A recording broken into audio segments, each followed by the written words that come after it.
Good morning, good afternoon, good evening, everyone. I'm really excited to be here. We're going to get today into some topics around the coaching conversations and the community, and really understanding some of the things that are going on in the personal development industry, the coaching industry. And I know that I haven't met your channel, Ray's channel here. It's a delight to meet you. I'm really excited to have this interview and this live stream. Hey, what's going on, Ray? Good to see you, brother. What's going on? Are you already live? Yeah, just went live about 30 seconds ago, so we're rocking and rolling. Well, talk about being punctual. Yeah, that's definitely the military within me. I'm excited to introduce you to my community, and I know you probably want me to introduce and the vice versa. So, everyone, this is Dr. Ray. Ray. Yep, we connected about, I guess, it would have been a month and a half ago, right? A month and a half ago. Yeah, and I consider you probably my best friend at this point, right? I really appreciate who you are, your heart, how you show up, all of your experience and your wisdom. So I feel really excited to go live together to both of our communities, and just dive into some of the topics that we see, some of the issues and challenges that we both see out in the personal development industry, the coaching community, and really kind of just take it from there and explore that area. Before I go any further, thank you for what you just shared. I feel the same way about you. Yeah, that was sweet. Thank you. Yeah, we definitely. Yeah, we even have a lot of people might call it bromance or something. Yeah. Oh, I think bromances are important. We need bromances. I think when we have people in our life who have similar standards and values, it just reinforces those standards and values and brings out a deeper part of us. And for me, the quality of my relationships have gone up tremendously, and the quantity of my relationships have gone down tremendously as well too. And I think that's a really, I think that's like, for me, like that's a really big deal. And I think in today's community, being able to connect with people online, that's what's cool about it. We can connect with individuals who our heart resonates with and who we share those similar values. Absolutely. And one thing, being an entrepreneur for 27 years, that it took me a long time to realize how much emotional energy we'd be given away to just say many relationships versus ones that amplify who I am, amplify ourselves together to where we both grow and expand. And that abundance we talk about, we share, we model, is in all areas in our life. So, it's one thing to be like, say, not being judgmental or in a negative way, but sometimes you feel like you're constantly picking people up. Yeah. Where are you? Where are you? Who's picking you up? So when you have a relationship where it mirrors those aspects within yourself and you're able to electrify each other, then it's just going to show up in your personal life, your health, your business, and so forth. Yeah. This is a really cool springboard, actually, because that's how I experience life. I see it, and I don't just see this in my personal life. I see it the professional. It's all the same to me at this point, where people are existing almost at different energy levels, and if there's not an alignment of values, then it just makes everything really, really hard because they're at different energy levels, and that's that emotion, like that. You have to either pick them up or that other person is raising you up. And before we connected, I think I even said, like, hey man, I really appreciate and admire all the kind of like tests that you threw. Like, and it wasn't like tests in like bad way. It was like, hey, like, am I going to give this person access to my heart space because do they show up in a way that shit testing? My doctor. It's my specialty of shit testing. Yeah, and I think that's great. Like, that's important. Like, we do have to test people to see can their heart honor and value the desires and the values that my heart holds. Because if not, it gets into exactly what you shared, where it can be exhausting. You can feel like you're pulling people up and things like this. I know you have a lot to cover, so I don't want to completely digress, but do you want to share the 3 questions I asked you? Which the three questions that you asked me from before the start, before we connected? Yeah, well, it just yeah. Do you want me to share them real quickly? Sure, Because yeah, please. Go for it. okay, because I said, "What are you like when you are in your shit?" Yeah. And how can I support you? So those are two questions right there, and that's important because people can always show up like their public personality. They can, you can meet them at a say a yoga retreat or some place where within that context they're like on, but the moment they're going through some some type of Shit. stress in life, Right, right. you can see kind of like how they show up. Okay. Yeah. And the third question was this. I said, if I were to put all your ex-girlfriends in the same room, what would they say are your greatest strengths and weaknesses? Mm, And it's just kind of mhm. a comical way to invite a person in to kind of like not take themselves so seriously. But for me, if I'm kind of like being serious about that, which I kind of am, you Right. can see like if the person can self-deprecate, how much introspection they have to just if they can kind of like see those areas because it's going to show up in a relationship probably. And Yeah. they're simple things, particularly like one that I listen to is like I withdraw, I gaslight, I disappear. Then I might say, so if something happens between you and I, no matter how difficult it becomes, let me know where you are. You can Yeah. just say, hey, I'll get back to you in a couple days. Just Yeah. that. Yep. Because if I'm going to grow a garden with somebody, I would want to know that. Absolutely. Yeah. And it's the best way to create a garden is knowing the shadows, all aspects of the human being, and knowing that it doesn't play out on you in a bad or a potentially negative way, because then that damages and destroys the relationship.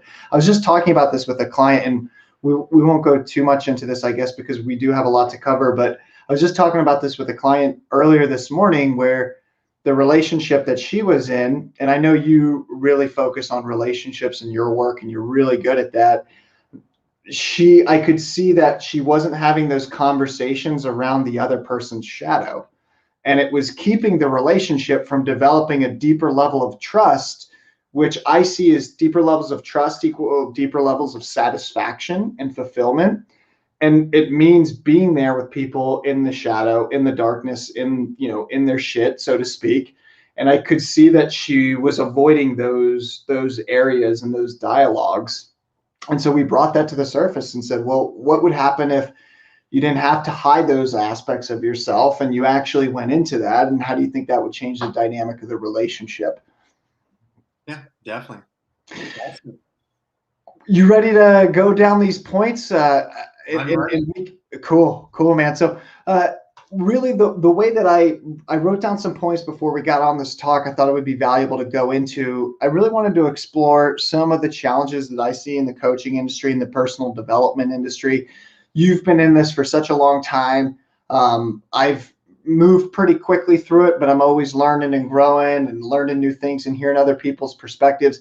These are some of the things that I've seen over the years, and I think a lot of our audiences and community will resonate with them if they're coming from that personal development space.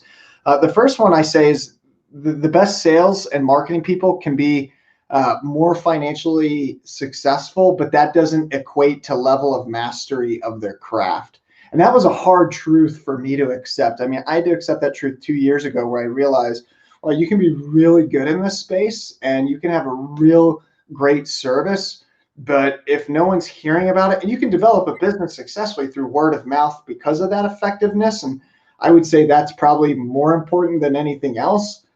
But at the same time, what I see in the industry is if you have people who are great marketers, that doesn't necessarily mean that they're going to have a really effective or great service. So I just want to hear your thoughts on that. Actually, it goes both ways. So, for example, when I got into this industry over 2 decades ago, I was labeled as a past life therapist of all things.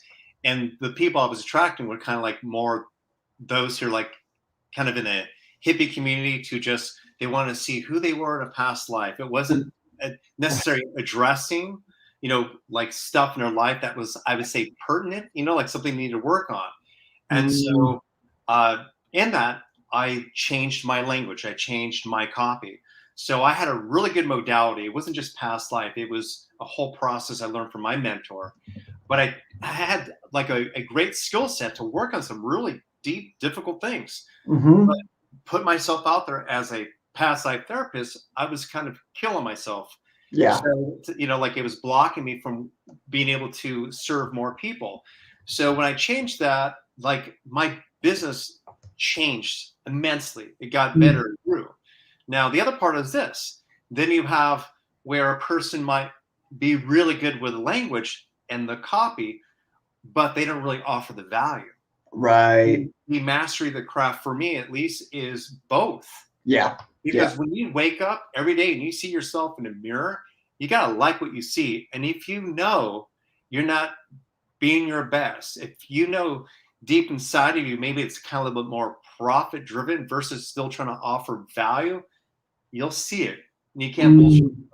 Yeah, beautiful. Yeah, and I think that's the middle point. I call that like the merging of like the vertical and the horizontal. It's like Mhm. you know you can take people deep.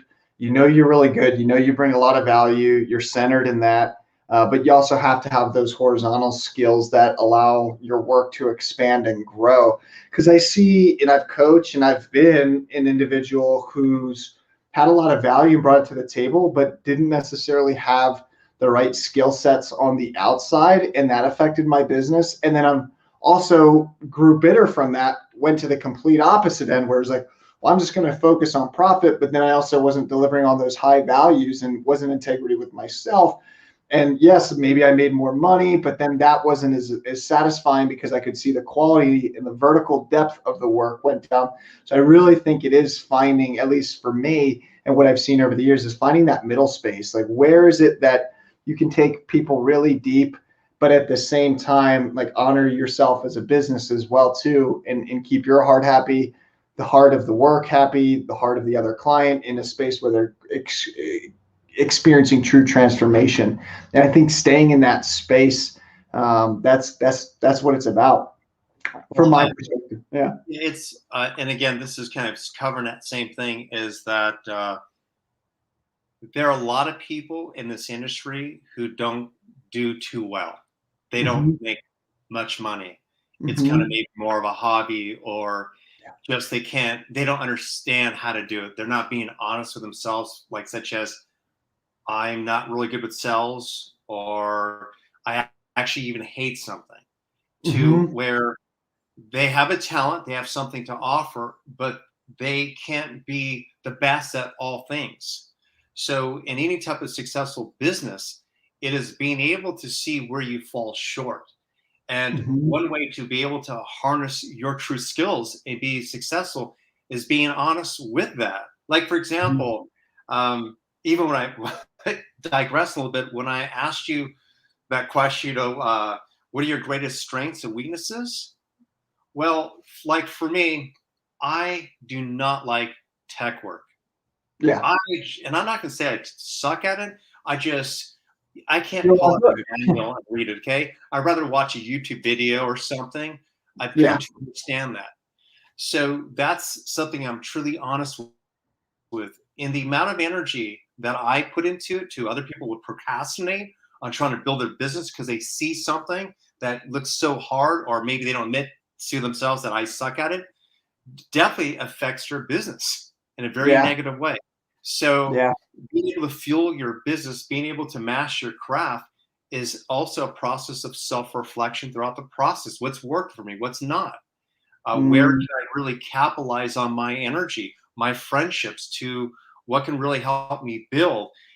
And the when you said going a little wider or going vertical, what I have in mind of that is that you end up developing a team to support you, because Yeah. I have a staff that supports. I'm a solo parent. I have a team that supports my entire lifestyle.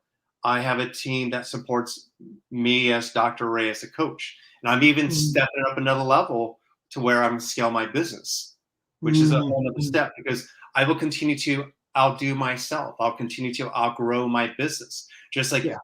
people watching this, you're supposed to grow in this. You're supposed Yeah. to expand in this. So as you grow and grow and grow, you also need to have that foundation. Otherwise, you'll tip over.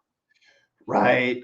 Right. And that's what I see that with individuals. And it took me, I'd say, I probably didn't get it until after I coached with Michael Neal, where I could see, I feel in my energy when that tipping over was happening. You get too top heavy because you don't have a solid foundation and you're trying to put too much here.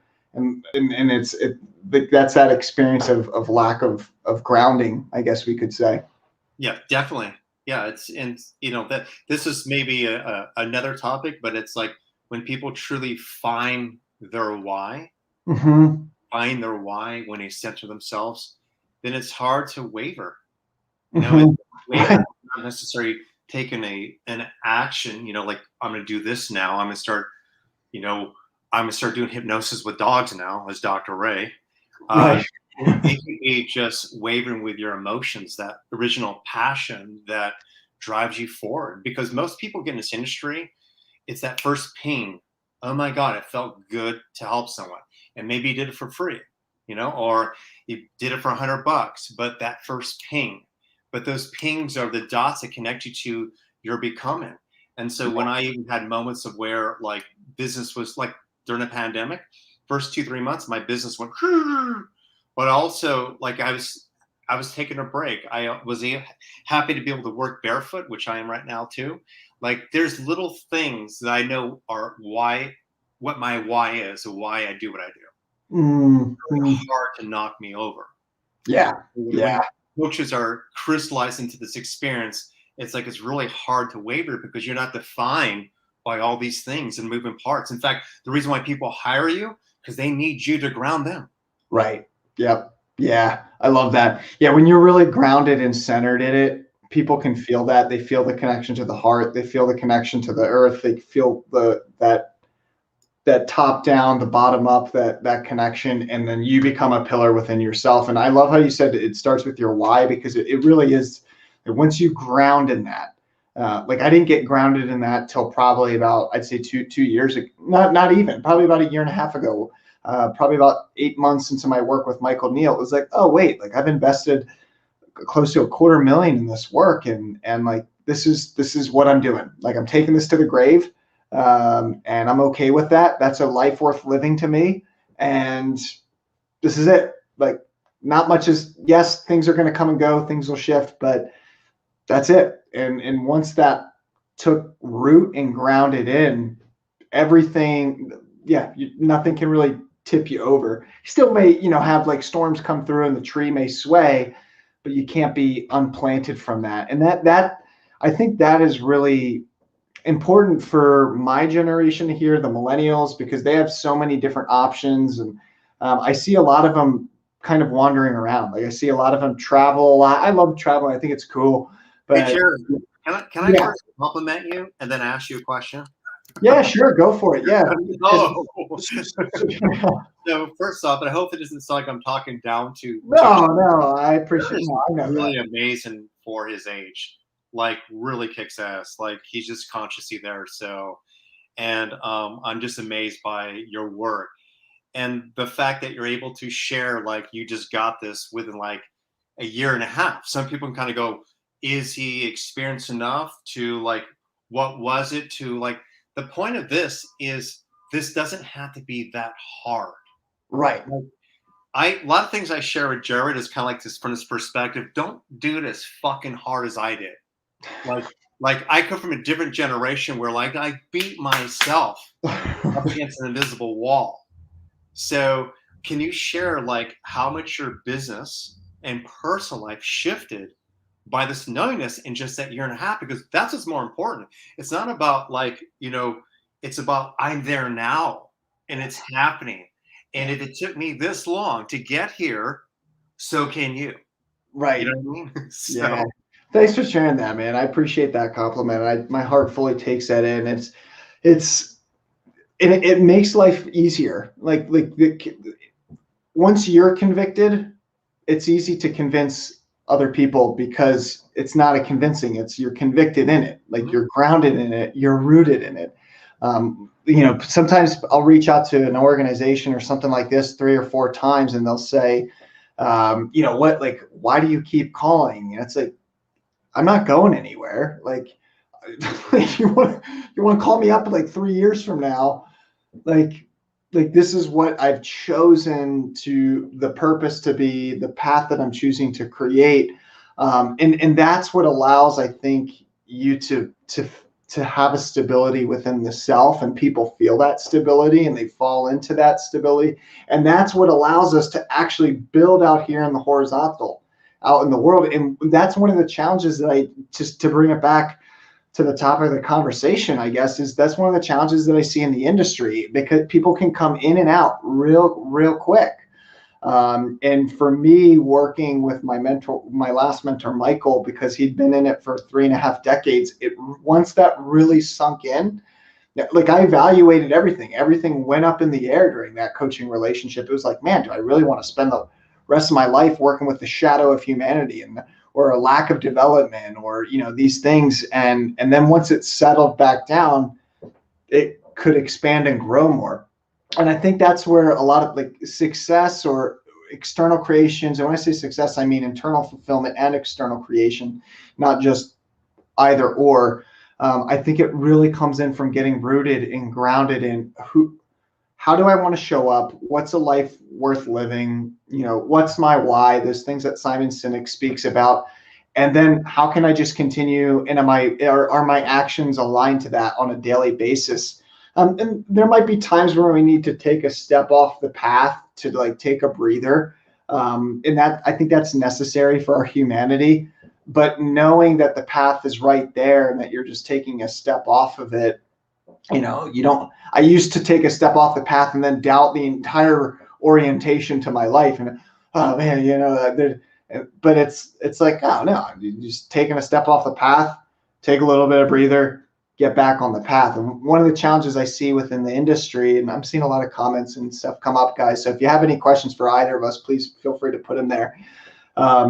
One of the challenges I see in the industry is like there's no rootedness, because personal development. It's messy. There's shadows play out. And so I think really being aware of who's grounded and rooted in the work, I think that's a great first way to look at, okay, is this is this a person that I can work with long term, or can I go in this direction, or just looking for that groundedness in it.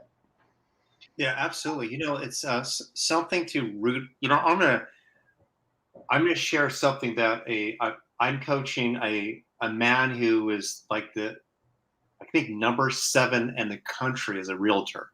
Wow. And during the 2008 crash, what he did was he still put out signs with his name and his picture out there. And even though he wasn't necessarily selling homes, that he knew when things kicked in, people would still see his face. And people Right. had an assumption he was still selling homes and doing very well. So when things started shifting, guess who they called? Right. Actually, the crash is what catapulted his career. Right. Yeah. So he was doing okay, but when that happened, oh my God! Now imagine what's happening right now during, say, the pandemic. This is the busiest year he's had in his entire career. Wow. Yeah. Yeah. So, and the thing is, he basically said, "This is what I do. This excites me. No matter what, no matter what's changing around me, this is what I'm going to do." And if some of you are watching this, I invite you to do something. I want you just to close your eyes. In fact, you want to do this with me for a moment, Jared? Sure. Yeah. Let's do it. Close your eyes and just imagine your feet being rooted into the earth. And you're kind of like this oak tree that's been around. No matter what rains come, winds come to rip off your leaves, to the scorching sun, there you are, rooted in your truth, in your career. And you can imagine life or the unexpected being like things that happen, such as a child climbing up to a branch and breaking off to whatever. The tree is just going to be a tree. Nothing can change it. It grows, it expands. So no matter what, life is happening. So it's kind of being rooted in that experience. So Imagining your career as a coach, knowing that foundation, being rooted into that. What makes it exciting also is to invite the wind in, to invite the unexpected. Who wants to live a life of complete certainty? One of the reasons why you're getting into this industry, because you don't know what to expect. But what's more important is that you can expect yourself to remain rooted and as that container for your clients and to serve more people. It's a beautiful thing. Mm, mm. I opened my eyes because I thought we were done. Yeah, yeah. No, I love that. I love that. That's so great. And that's, I think that's that's something that my generation is missing. And that would mean a lot to my generation, I think, would be getting that rootedness, because I don't see it there. I see them overwhelmed by the level of possibility because they grew up with technology. All the research says they're supposed to get, they're going to have 5 career changes because they're exposed to that. But it's a choice. I mean, it's a choice. And I love that visualization that you did, because you can feel it. Like, I remember when I really rooted into it, I actually felt the energetic pathways move through, and I feel like that the actual rooting energetically happening. Like, this is how I'm serving the world. This is who I need to be. This is how I'm going to create. But my generation, I think they miss that. And one of the concerns that I have for them is that if they don't root in or ground into something, like, they're missing out on a really amazing juice of life, because that's what, like you said, that's what makes it juicy, when you're grounded and rooted in that. And, you're getting all this stuff thrown at you. Can I speak to that? Sure. Sure. So the millennial, like, this is a little bit, by the way, I'm going with the flow. My son's coming back. So okay, I'm supposed to be gone with my son for a little bit, but he wants to come home. And that's kind of like life. Yeah, you do whatever you want, man. Yeah, so I'm obviously live here. So it's like, being able to be grounded and so forth, it's not a big deal. I just close the door. They might be coming home. So Right. That's an example, the unexpected.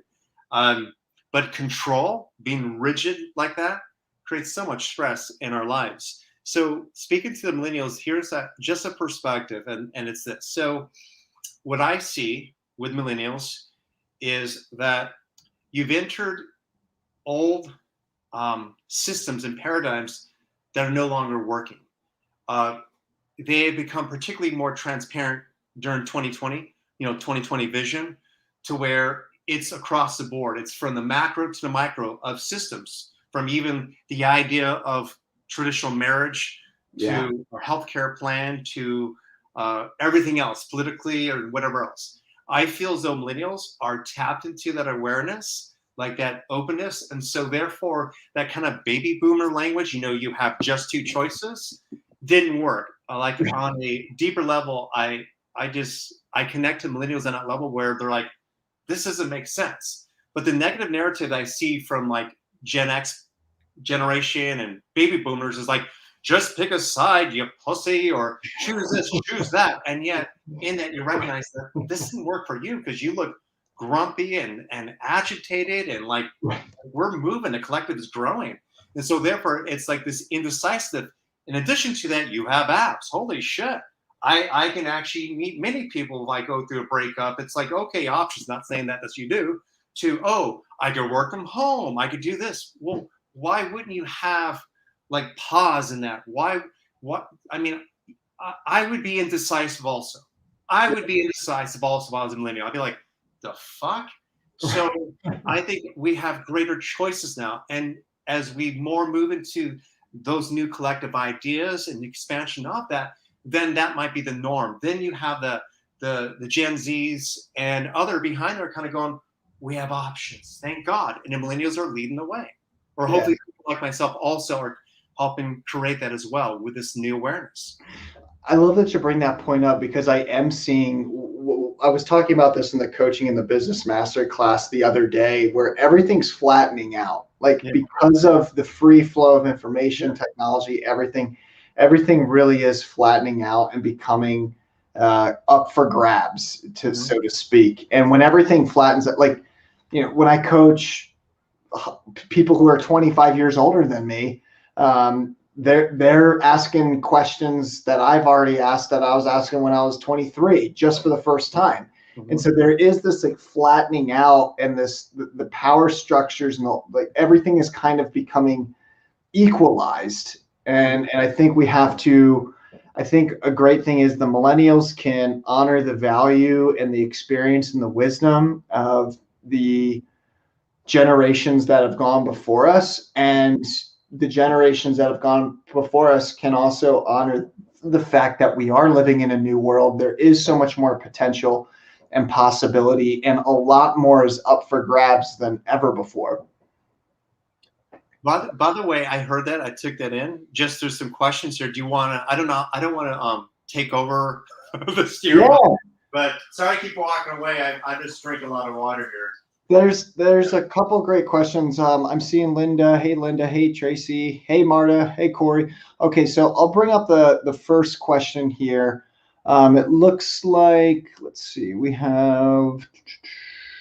I'm gonna actually. This is a good comment. When ageism is put aside, more is possible. I'm Generation X, and I learn from millennials every day. It's great. I love that. And I even do that in my conversations. I had an older gentleman who was running a big company called Leafwire out here in Colorado. He's connected all the CBD marijuana community on a social media platform. Was incredibly successful at it.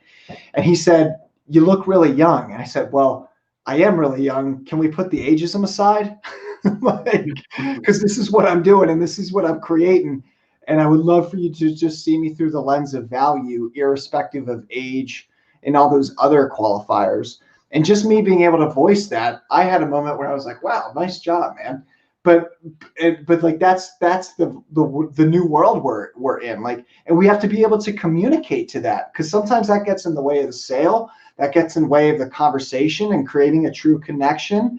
Is, all those prejudgments. Oh, time, experience, time and grade, or age, or, and we have to have I think the awareness to be able to speak to that and see when that's getting in the way of the connection.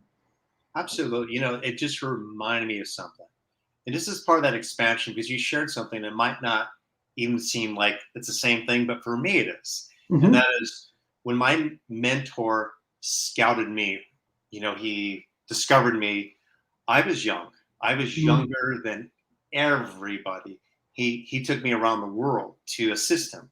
And I learned through osmosis, through his working with people, but he wasn't teaching anymore. Then finally, he's decided to teach again. He used to say that you're the one who kind of got me to do it again. But I remember meeting with psychiatrists, psychologists, meeting with the MDs, and we were doing a particular type of coaching therapy. And I remember people talking to me in a certain way, or even referencing to me as being really young. Mm-hmm. Dr. Netherton saying, "Yeah, watch what he does." Whenever they would say to him, almost as if he was supposed to take in that reality, like he could be inexperienced, he would say, "Watch what he does. You might learn something. Watch what he does. He Mm, can see it." yeah. I remember that. And I remember one time I remember this woman, it's interesting. It was like, God, it was so long ago. Her first time working with me, she said, "I think that I should be with someone more experienced." And I remember him being bothered by that. And he said, Mm, "Listen to what she's saying. That's about her. That's a great place to start." Meaning that anything that's being shared, that's someone's narrative or perspective on something. It doesn't mean there's no real truth in it. It's right. about whether or not you feel confident. You feel confident, Jared. Like that person is creating some story, so it doesn't really matter. Yeah. Beautiful. Yeah. Yeah. I want to go to point number two here, because I'm also aware of time. Point number two is, just because you're good at your craft doesn't mean that you'll be successful at the business side of things. And I think this is why this language that you're bringing up is so key and important when people are throwing their own narratives, whether it's, "Oh, you're young, you don't have enough experience." ageism, sometimes even color can get in the way. I've had that happen. And, like I can remember some people saying, oh, well, like that, I could feel it. Like I could feel the disconnect was there. Okay, maybe there's some anger here towards me being like a white male and things like that. And so I would speak to that, and it'd be scary to go to those places sometimes, but I always spoke to that. And this is going to just point number two, being that, just because you're good at your craft doesn't mean that you'll be successful as a business owner. I think it's important to develop the new level of communication that is required to create connection with people past all of those stories, those identities that get in the way of true, authentic connection. I always teach in my classes, and I have to remind myself of this at times if I can get too heady, where it's really important and valuable to remember that at the end of the day, like service, sales, business, it always comes down to the level of connection, and our ability to create connection has a lot to do with our ability to perceive what's really getting in the way of connection, and then speaking to it using our voice and having the courage to speak to that using our voice. And that for me has been a really good lesson over the last year and a half, and particularly to step up and have the courage to speak to those filters and those lenses and those stories that people might project or cast on me. And I think that's going to be a definite huge skill that's going to be required to be externally successful and expansive in the new world that is constantly that we're going into. And when I say going into, we're already in it, but just interconnected and things like this. Well, I know that for some people, actually, a lot of coaches have this inner dialogue. I'm not good with sales. I'm afraid to charge too much. To even, can I really do this? Two, it could be you're working with someone who, say, you consider a high-profile client, whatever that means. There's these narratives that we as coaches will imagine, and we'll think about these clients, like such as they're here and I'm over here. Right. But if they're calling you, they're vulnerable.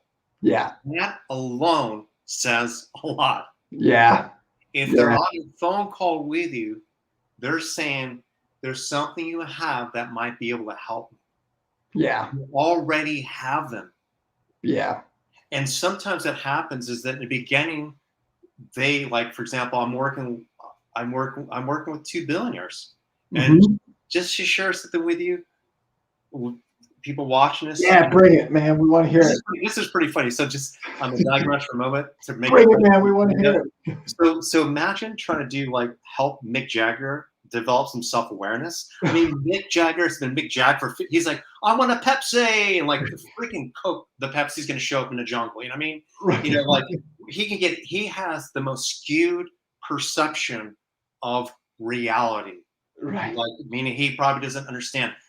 I mean, I'm assuming, but suffering like many people to, obviously financial issues to like, I mean, because he's been Mick Jagger. Right. So when you work with people who have that profile, two things. One is they want people to see them as a regular human being.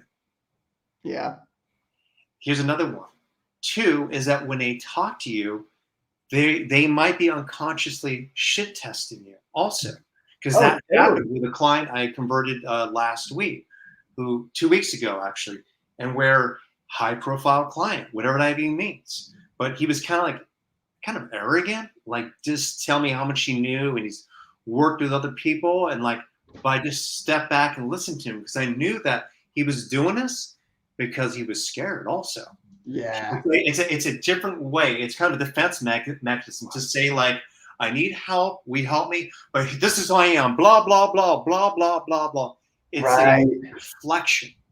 Yeah. So as a coach, new coach, it's remembering if they're calling me, they are open already, and just by stepping back into yourself, into like being that oak tree, you're able to hold that space. You might say very little. And boom, you convert that call.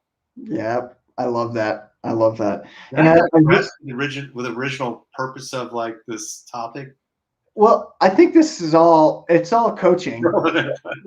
Yeah, I mean, it falls under point number two. Point number two is just because you're good at your craft doesn't mean that you'll be successful as business. But I mean, this Yeah. is what makes you successful is when people are, uh, shit testing you and putting those filters up. It's like, oh yeah, there it is. Like, what is that really about? What are they testing? Like, are they testing my integrity? Are they testing my willingness?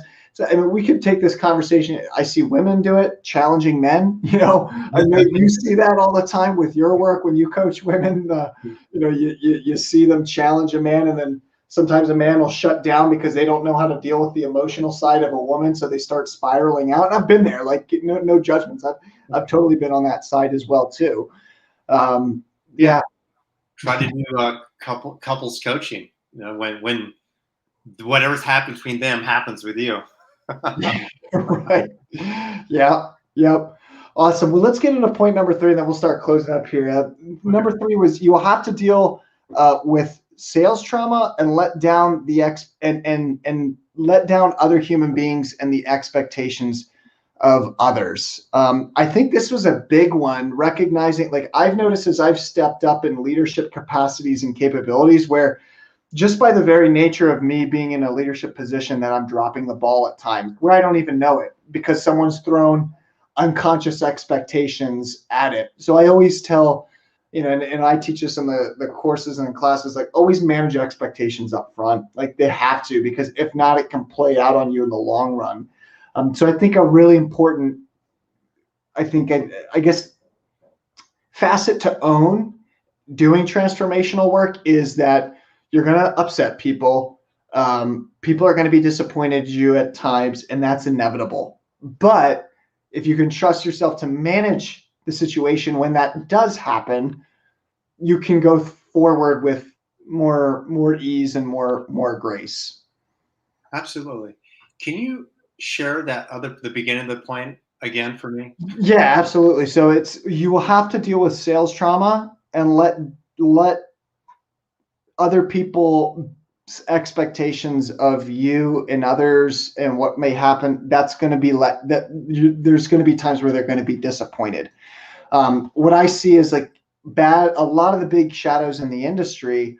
I think sometimes in order to get the sale or get people in the business, and I've been guilty of this at points in my own career, you can promise a lot on the front end. I've actually consulted within companies around this where they promised a lot at the front end, but they weren't able to deliver on the back end, and then people were let down.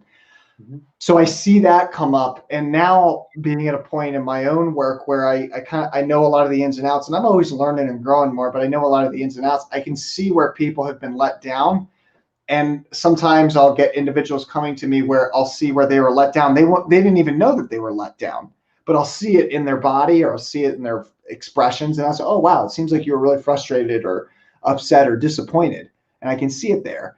And so I think it's really valuable to remember as a coach that you're going to deal with other people's letdowns where they were let down previously.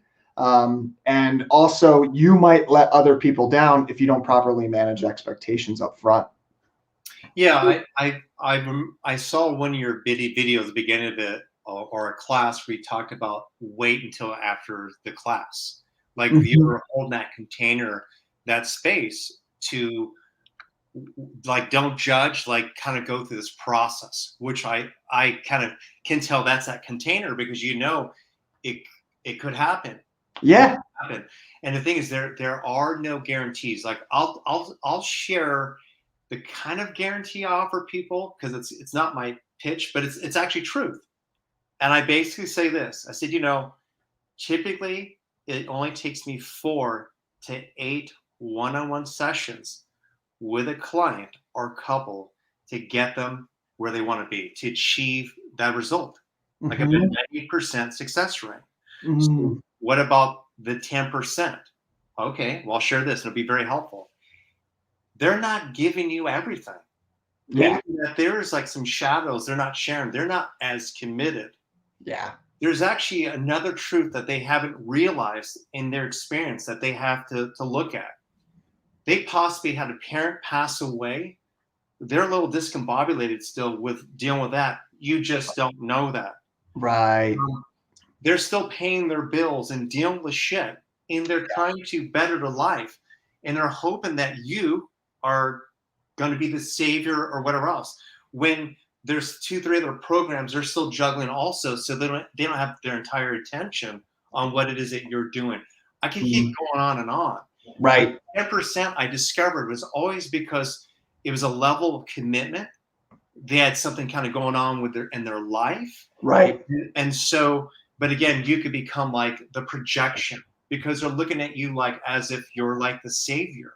Right. So part of that is also setting them up. Like I set my clients up for success, but I wouldn't even use the word failure.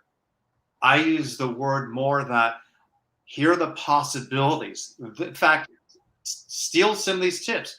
I share all those things. I'm very clear.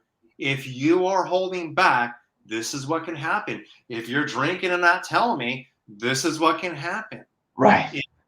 If you kind of already don't want to be in your marriage already, like you really, really, and you're just doing this because you've been together for 20 years, you're not being honest with me, her, or whatever, this is why it could lead to this idea of failure. Yeah. It's not really me. And people have a lot of shadows, and they have to go through that transparency, through that experience to realize that. I love that. Yeah. Yeah. I think one of our jobs, and I really learned this from my last mentor, Michael. He said, what's on offer for the person's life. They can step into it if they want. They don't necessarily have to, but just tell them, hey, this is what's on offer. And you might just be using me as an exploratory space to kind of test the waters. And I think, setting up speaking to that can be really valuable too. This is what's possible for you. This is what's on offer for your life. You can take it, you can step into it, you cannot. You can use me as an exploratory space to kind of feel and test it out. How do you want to play it? And I think that's dude, it's like dating. Like meaning that you have no, like so many people think, oh, I don't know why he didn't call me or she didn't call me. It was a really great date. Well, you want to know what?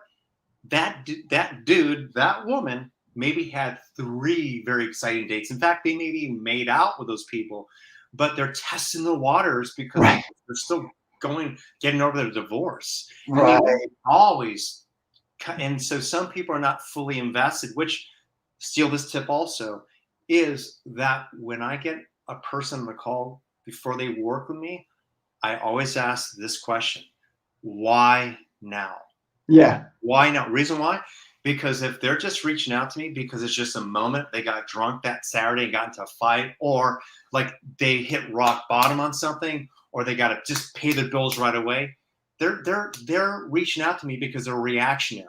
Right. They haven't really contemplated with the experience. So Right. I try to filter out the people who are more reactionary and take in more of those who've been contemplating on success. Yeah. Yep. Beautiful. Awesome. Well, this has been a great conversation, man. I appreciate you being here, and I know everyone else on the call, I'm sure appreciates some of the content. I'm not seeing too many more questions come up. Actually, well, there is one more question here, and then we can close up on this one. I'm going to bring up Linda's question. Linda says, "What problem/issue/challenge would you like to disrupt and solve in the coaching industry?" It's a good question, Linda. You waiting on me to take that one, or do you want to take it first? You can take it first, and then I'll share with you my answer. It's probably, well, everything comes from me, I guess, is personal because it's only me speaking.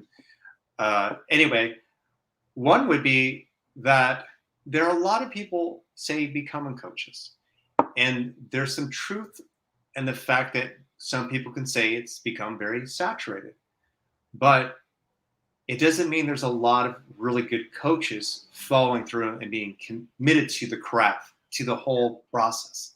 So that is something that I'd like to disrupt, because what's going to happen, I feel, what's going to show up is that we're going to all experience more value. You might even experience less people saying I'm a coach versus, there are people who really say that they're coaching. It's everything. They've mastered it. They're able to support their family with it. It's Yeah. become who they are. It's very integrated. Yeah. Yep. I love that. And my answer is very, very similar. It's equipping coaches with a mastery of the craft and business acumen so that they can fully trust themselves to be able to create a life, experience life in their work with a deep sense of satisfaction, and trust that they can do it and make a career out of it. Because for me, for the longest time, I didn't think that that was possible.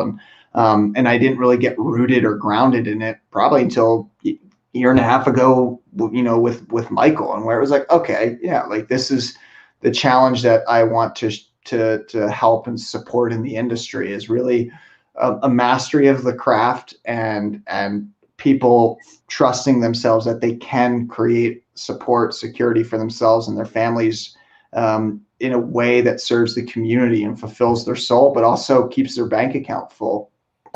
I've seen a lot of people stop the business, and I saw on Facebook, Instagram, where I could see people kind of changing themselves and so forth. But I also could see that they were going through personal stuff. So it's Right. just reflection. And Right. also just particularly like more spiritually based coaches, like there's this idea of like, oh, I don't want to do the business part of it or the sales part of it. It's not aligned with who I am. Well, if you truly are a multidimensional person and everything you create is part of the creator and you have nothing but good intentions and the creation you want to create is a way to support your family, a lifestyle, isn't that connected to God or source? Right. Yeah. I love that. And that's why I always say in the classes, I say, like, look, if you're convicted on how you can help a person, be assertive. Like go all out. Like if I know I can support someone and I see exactly how I can help them, my heart is convicted on it. Sometimes it looks like I'm aggressive, but it's not. It's coming from a place of what my heart knows. It's coming from a place of conviction. And just knowing that distinction alone, my sales went up to a whole nother level because before it was like, oh, I'm worried about, scaring the person away or coming across as aggressive or salesy. And then it was like, oh no, I'm convicted on the value. I know the level of value that I bring. I'm grounded in that. It wouldn't honor my heart to not show up any other way with a level of assertion and being like, this is what's on offer for your life. This is exactly how I can help. Part of this is going to be an exploration. That's inevitable. But this is also what I see how life wants to move through you next.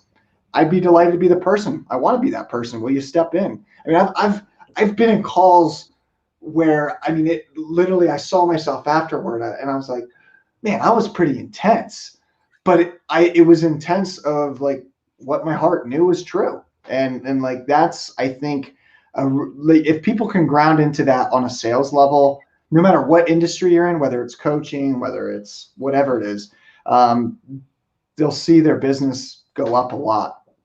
Absolutely. And people sometimes will see or hear or whatever, witness the whole, because there's some coaches will try to use tactics at the end to where a potential client can feel shame for not taking that step. But this is why I discovered that also is that typically that coach still feels awkward. Yeah. Therefore, it comes out that way. Yeah. Two is that they were stressed. It was just where they were in that moment. Number three, the client who feels victimized by the experience, more than often, I see that they have a lot of experiences with victimization and that therefore this is just one more experience. So you can't look at this as factual, just more that what can I do to be better? What can I do to come from that heart space? Because you're going to see it all. And I had these conversations because I'm friends with probably about 50 different coaches. Yeah. I'm a dinosaur in this business, so I see it all. I see the side stuff, like when, what's going on in their life. And then when he puts me out there, I'm going, oh, you maybe didn't want to go live. But, right. Yeah. Awesome. Well, thanks for sharing this, Ray. Thanks for being here, man. I really appreciate you as a human being, as a coach. I have a tremendous amount of respect for how you show up and your work and the craft that you do. I see the expertise. You've thrown all your material at me and I've looked at it. Yeah, I see it and I love it and I appreciate it. will you share with everyone like what you got going on in my community? I know I have some links there in the description box, just what you do. I always want to, yeah, I always want to hear more of always what you're creating, because we're both creating a bunch of cool stuff Well, together. first off, you want to visit my website, learn more, and get a free offer there. My website is www.raydoktor.com. That's RAYDOKTOR.com. That's my real last name. So it's not like a cheesy freaking stage name. And also, I offer this program called Rapid Relationship Rescue. I can never remember, but it's like 3 hours, some really good videos. And even though it's based, say, around relationship, it really is about the relationship within. So if you heard and extracted from Jared and I about like it truly is the inner dialogue, even though it sounds like it's maybe for a relationship outside yourself, it truly is about the inner dialogue. So it takes you through some fun, easy processes for you to kind of like start talking to yourself a lot nicer, so you build and feel that confidence within your body. Beautiful, beautiful. Everyone, that's in the description box below. There's a bunch of great links there for some free stuff. Ray, thanks for being here, man. I really appreciate you. And I'm looking forward to seeing what we create and what we do and build as we move forward. That'd be fun. Thank you. Yeah, it will be fun. Have a great day, everyone. Thanks for joining us. We'll see you next time.